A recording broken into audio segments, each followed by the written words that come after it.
Royal Challengers Bangalore are back at home at the Chinnaswamy Stadium and they are hosting Sunrisers from Hyderabad, and that's what we are discussing on Opening Salvo. You have one team that has lost their last game, but then they've lost only a few games, only a handful of games. Two of them have come against CSK. That's something that will hurt them. That's Sunrisers Hyderabad. But then they've also started scoring a lot of runs. So batting was their concern, but not anymore. You look at RCB, they were struggling initially, but now they've found their mojo. The way they defeated Delhi Daredevils, it was their batting that came to the fore. And the way they decimated Kings 11 Punjab, their bowling came to the fore, dismissed them for 88. Umesh Yadav was absolutely sensational. And then they won the game in a canter. And now they've allowed themselves, ensured that if they keep winning, they have a very good chance of qualifying. I'm going with AB de Villiers for this game. AB de Villiers didn't really have too much to do in the previous game, didn't even get to bat. But then for this game, small ground, a pitch to his liking. Well, he likes most pitches in the world. It's just Rashid Khan's threat that he needs to be slightly careful of. Bowls a lot of googlies and troubles him. Dismissed him when these two teams last met at Hyderabad. But AB de Villiers, big stage. You expect big players to fire. This team is still all about Virat Kohli and AB de Villiers. I am going with AB de Villiers as the batsman to watch out for. I am going with Rashid Khan once again. He had, he's always bowled well, only a couple of exceptions. One was a game against Kings 11 Punjab in Mohali. Once was the game against CSK at Hyderabad. Besides that, he's been super economical, he's been super effective. That's what I expect him to do on a surface that's now offering a bit more spin than what we've seen in the past. This Chinnaswamy pitch is offering spinners a lot of help, and if Sunrisers Hyderabad were to make a case of it, were to make a match of it, because the faster bowlers have petered off a little bit. Bhuvneshwar, Siddharth Kaul haven't been picking the kind of wickets that they were earlier.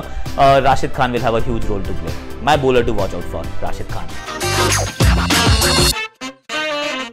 I'm going with Virat Kohli as my trump card for this one. Once again, the same logic, the captain Kohli, the batsman Kohli, and also the fact that it's a big stage, you expect big players to come to the fore.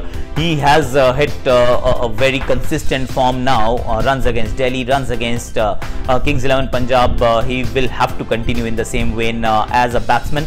And also as a captain, he's been good. If you look back at the last game, he knew that he needed to just seize the initiative, take more wickets, got Umesh Yadav back in the bowling action, and eventually got a few wickets. So that's what he's doing. He's thinking wickets, and the moment he starts thinking wickets, he becomes a much better captain, and that's why I'm picking him as my trump card for this game against Sunrisers Hyderabad. Umesh Yadav versus Shikhar Dhawan, isn't that a mouth-watering prospect? Because two Indian players, one an established Indian opener, the other is not an established Indian fast bowler yet because he's been in and out quite a few times. But Umesh Yadav has been the pick of the bowlers right through the IPL. So I am going with Umesh Yadav. And let's not forget, let's remind our viewers that Umesh Yadav has dismissed too many batsmen in 1 over. I remember Surya Kumar Yadav, Ishan Kishan, Surya Kumar Yadav, Rohit Sharma, KL Rahul, Chris Gayle, Mayank Agarwal, Aaron Finch and Yuvraj Singh. And these are the wickets that I've mentioned have come in 1 over. So 2 or more on many occasions, and all of them in the power play overs. And Shikhar Dhawan will have the responsibility to continue his rich vein of form. He's got runs in the last 2 games. Would want to continue the same way. There will be a lot of rivalry. That's the mini battle that I'm looking forward to watch within the big battle. I'm going with the Royal Challengers Bangalore. It's do or die, now or never. If not me, then who? That's what RCB is all about right now. Sunrisers Hyderabad, well, they can still drop a game. In fact, they can drop both the games and they'll still finish in the top 2. That's guaranteed. 18 points, only CSK can reach that far and no other team. So they might slightly be less hungry as compared to RCB. It's their home ground as well. So I'm going with Bangalore's team, RCB, for this one.